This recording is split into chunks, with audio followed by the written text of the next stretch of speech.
I'm not thinking about the finals of this tournament. I'm not thinking about what money could be made. I'm thinking about this guy going out there and proving that I'm still one of the best lightweights. A lot of people have written me off. A lot of people have forgotten about me, and a lot of people have doubted me, and it's time to shut them up. He is a former interim lightweight title challenger in the UFC, and now he's about to make his PFL debut in a main event against Gadzhi Rabadanov. It is always my great pleasure to speak to the Motown phenom himself, Kevin Lee. Kevin, what's going on, man? How are you? What's up, Damon? Everything is everything. I'm feeling pretty good. So obviously news is out. Your fight now is matter at this point, days away. How did this whole PFL deal come about? Because I know you worked to get back to the UFC. We know the GFL kind of debacle, unfortunately, that happened. So how did this PFL deal kind of come about? Yeah, I went to. I'm sorry. That's all right. I went to the PFL when they did the first round of the lightweights in Orlando, and I don't know. I just the only guy who interested me really was Gadzhi. He knocked out Mark DeCasey real quick, showed a lot of speed, a lot of power, good accuracy. He was the only lightweight on there to really interest me. So I told him I'd be interested in joining the organization and especially for a fight like that. And then lo and behold, like 3 weeks later, this guy gets hurt. And then they called me right away. I say yes. I don't hesitate, no nothing. It's what I wanted. It's what I've been looking for. And it's time to rock and roll. I love it. Can you kind of give me a sense what this last year has been like for you? Because I remember we talked when you first declared you're coming back from retirement. We did a pretty big interview around that, and at that point you were still coming back from the knee. You were still going to the getting completely healthy. And I thought the UFC thing was going to happen. I honestly thought you were going to go back there. And I know you got to fight, you got to win after that. So can you just kind of wrap up what this last year and a half has been like for you? Yeah, it's been kind of crazy. I've been begging for a fight for over a year now. My knee has been healthy for at least the last 6 months, and I've been ready to fight. The GFL thing was a crazy debacle. I've been with them for 6 months now. I gave them guys 6 months of my life for me to sit on the sidelines.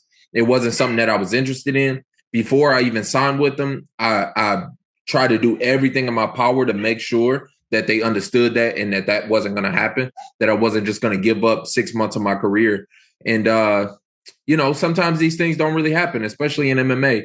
These other promotions and these other promoters don't necessarily know what they're doing. They don't necessarily make the right choices all the time. And that's what happened. But in the meantime, I got to train the whole time. I got to improve. I got to get better. I got to get completely healthy. And I got no injuries going into this fight. So I'm very, very confident going into it.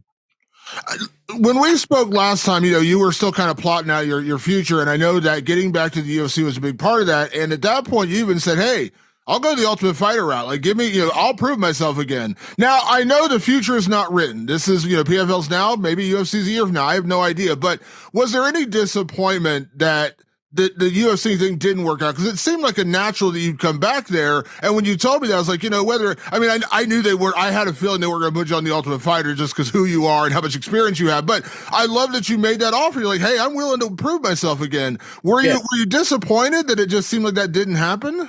No, because this is the way that things were supposed to happen. More than anything, I wanted to fight and prove myself as a top lightweight again. And I got a guy who is one of the top lightweights right now. The best fighters aren't always in the UFC. I think we've seen that over time. You saw it with Strikeforce. You saw it with WEC back in the days. You saw it with Pride. You saw it with all these big promotions. And a couple guys from PFL have gone over and doing great things. I mean, Kayla Harrison this weekend is going to make a stamp on her whole division.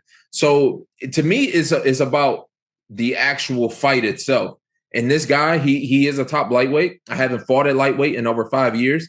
And this is a chance for me to prove that I'm back up there. It don't necessarily have to be in the UFC. It don't have to be with no specific promotion. I just wanted the right fight at the right time. And that's the way the things planned out. And obviously, I'm very happy that you're with the PFL, but the future's not written. We don't know what's going to happen down the road. I mean, there's always a world where you do go back to the UFC because we've seen, as you mentioned, there have been guys and girls who have gone over there. So, there's no doubt that you could go back to the UFC one day. Yeah, to me, it's just about climbing the ranks and getting back to the top. Right now, at lightweight, Islam Makhachev is obviously the king over there. So if there was ever an opportunity for me to go back over and fight him or fight somebody who is the champion at the time, fight Charles Oliveira again or something like that, then I would jump at that opportunity. Right now, I got a big test in front of me, and that's totally where my focus is on. Like you said, you never know what's going to happen in the future, so I try not to even think too far ahead. I'm not thinking about the finals of this tournament. I'm not thinking about what money could be made. I'm thinking about this guy going out there and proving that I'm still one of the best lightweights. A lot of people have written me off. A lot of people have forgotten about me, and a lot of people have doubted me, and it's time to shut them up. Can I just ask, like, obviously you're good going into a fight a week away, but like, how are these? Because I know that was like one thing you told me was like, I'm not coming back until I'm totally ready to go, because that's a mistake a lot of fighters do. You know, they're so eager to get back in there and then they re-injure themselves or their knee's not ready or whatever. So how was that recovery process? It was a long recovery, once when you're dealing with an ACL or you're dealing with these major ligaments, you feel pretty good and you feel like you can move around, but that tendon isn't strong enough yet. And I've made that mistake before. Obviously, my last fight in the UFC, I went into it with my knee completely ripped to shreds. So I made that mistake before of coming back too fast. This thing has almost been a blessing in disguise because I felt ready to go 6 months ago. And over the last 6 months, it hasn't slipped, it hasn't moved, it hasn't done anything to where it's causing me any type of concern. So it's giving me extra confidence in my legs and in my ability to move around. Not only that, but my legs are finally back to the health that they were before. You know, the size, the muscle behind them. I can physically see it now. Where before it was just my ability to move. If I was able to move, then I was going to get in there. I'm kind of like a fighter's fighter. Like if I can fight, I'm going to fight. But now I can actually fight at my full potential. And this last year of being inactive has actually really helped me. We've talked a lot throughout your career, and I've said this to you publicly, and I've said it very publicly on Twitter, other places where I said I've always believed you're one of the best lightweights in the world. And obviously you did test yourself at welterweight. You had some success there, but I always said I thought Kevin Lee was a natural lightweight. Like you were a monster at lightweight. Now you are going back there. Yep. Is this just one of the, because I know the weight cut's not easy. I know it's not an easy weight cut, but do you feel like at your absolute best, if you're at your peak, you are still potentially one of the best lightweights in the world? I'm not saying you couldn't do things at welterweight, but it always felt like lightweight was your division. Yeah, lightweight was my home. Lightweight is my home now. And it always has been. If there was a between weight, that would be great. But to be honest, I'm pretty great at making the weight cut. I think it's funny. My dietitian, he actually just told me this morning, I got the record in the UFC for the most amount of water to be cut in the day before weigh-ins. I don't know if that's a public record, but now it is. So me making the weight cut and getting my diet right and getting everything dialed in, I always felt at lightweight I was a lot more tenacious. I was a lot more tuned in. When I went up to welterweight, mostly it was because I wasn't able to run because my knees weren't there. I wasn't training to the same volume that I have to train at in order for me to make lightweight. So for me doing this cut right now, I feel great. No sugar for 6 weeks. Just doing that alone, like you feel your brain change. You feel your senses switch on quicker. And I feel all of those are going to be great things going into this fight.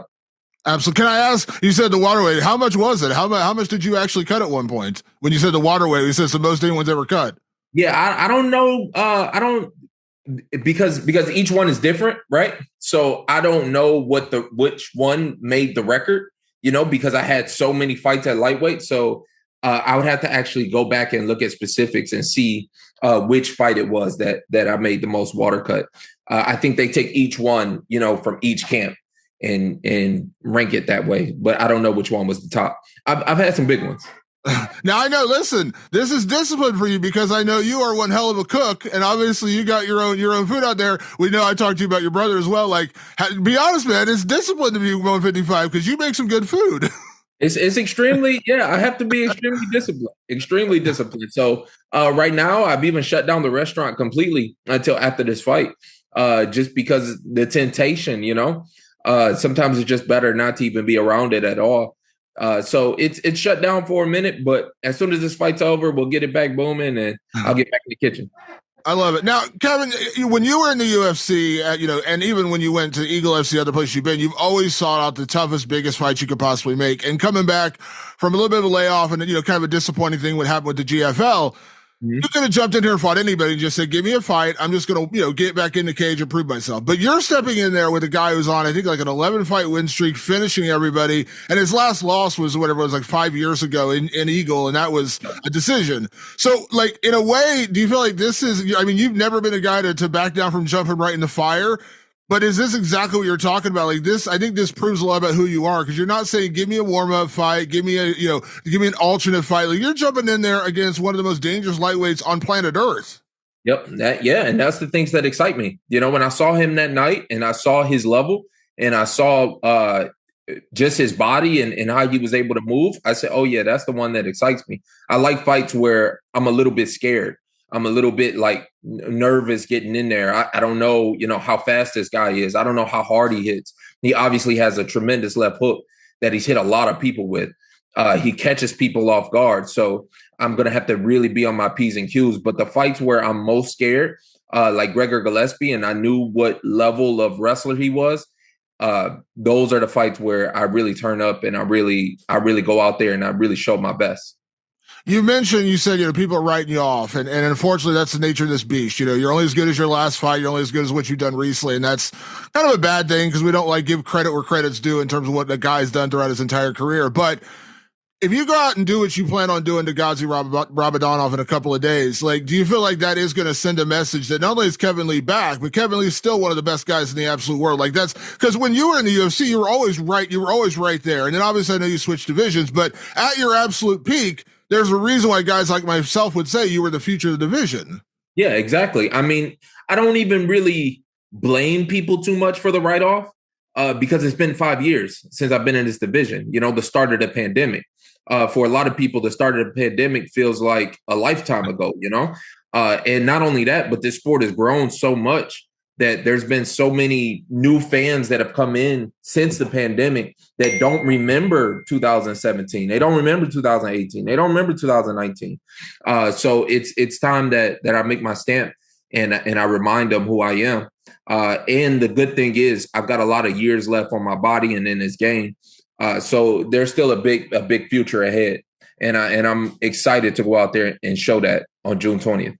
Well, you couldn't make a bigger statement than going out there and beating the guy who's kind of been the killer in this division at PFL day one. And I know that's what you want to do. So I think this is a tremendous matchup. I obviously, I heard you were signed with PFL. I was like, awesome. That's awesome. Kevin signed with PFL. And then they said Ghazi Ramadanov day one. I was like, that's Kevin Lee. He doesn't back down from a challenge. I love that. So I love this matchup. I think this is such a tremendous fight, man. I think this is going to be a battle. I can't wait to see you back in. The sport's a better place with you in it, Kevin. So thank you for taking the time as always, man. Can't wait to see you back in action in a few days. And, let's catch up after another big win. How about that? Let's do that. Yeah. We'll go on the celebration tour.